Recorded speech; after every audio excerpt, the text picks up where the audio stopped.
और जनाब उसने बस की ऐसी ऐसी जगहों पे हमें घुसेड़ा कि जिसका मैं और आप कभी तसव्वुर ही नहीं कर सकते। तो जनाब उसने उसके बाद दूसरी बात नहीं की और उसने अपने दूसरे एक साथी को बुला लिया। वो आया, उसने कहा देखो भैया मजामत कर रहा है, तो ये अंदर नहीं बैठ रहा। तो वो इतना जलील आदमी था, उसने यूं करके अपने हाथों से ऊपर का एक डंडा पकड़ा, अपना वजन ऊपर उठाया और लाते जो है मेरी इधर सीने पे मारी।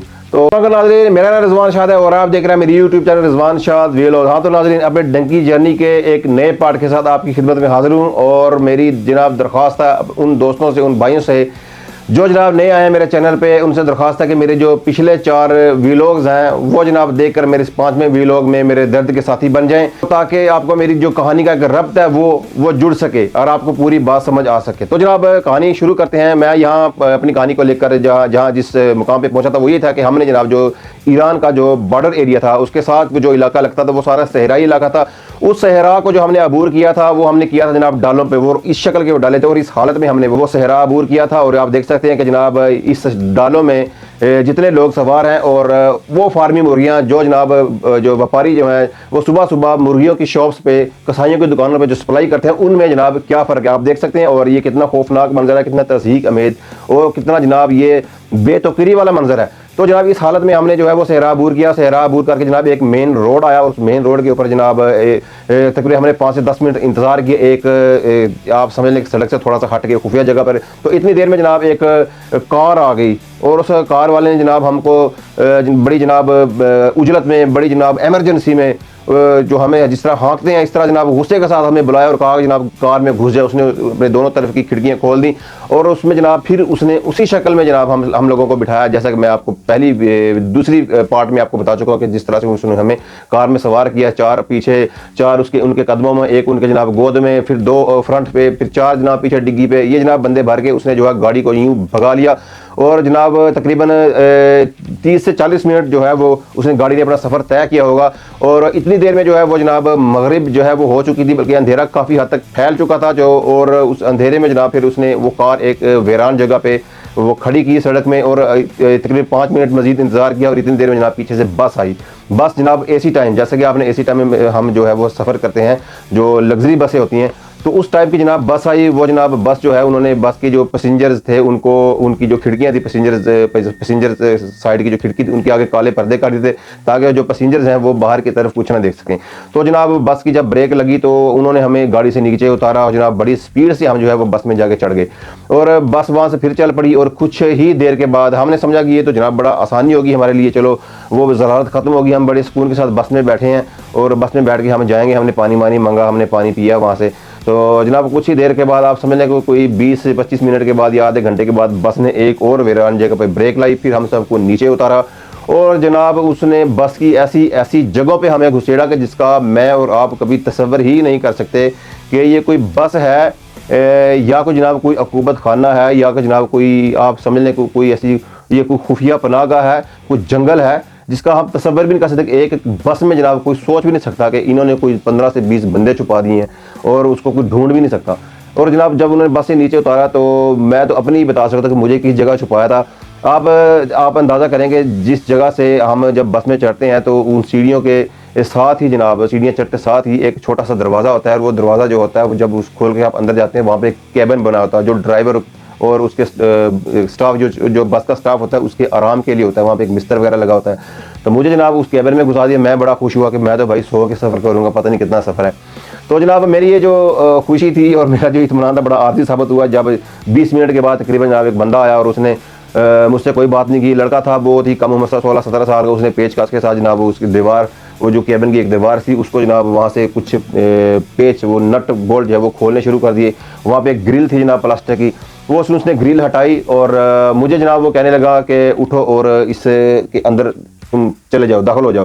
अब मैंने वो देखा वो क्या है, वो देखा तो वहाँ पे ये वो एक होल था जनाब। तो बिल्कुल ऐसा होल था जैसे आप कह सकते हैं कि ये जो फ्रिज का जो छोटा खाना होता है ना जो वो बहुत बड़ा होता है। ये नहीं कि आप सफ़र का इतना छोटा वो जनाब होल था और एक कब्र ही की तरह था। बल्कि जब उसने मुझे कहा इसके अंदर जाओ तो मैंने उसके सामने मजामत की कि भाई मैं इसके अंदर कैसे दाखिल हो सकता हूँ, ये तो बहुत छोटा है और मैं इसके अंदर क्यों जाऊँ। तो जनाब उसने उसके बाद दूसरी बात नहीं की और उसने अपने दूसरे एक साथी को बुला लिया। वो आया, उसने कहा देखो भाई ये मजामत कर रहा है, तो ये अंदर नहीं बैठ रहा। तो वो इतना जलील आदमी था, उसने यूँ करके अपने हाथों से ऊपर का एक डंडा पकड़ा, अपना वजन ऊपर उठाया और लाते जो है मेरी इधर सीने पे मारी।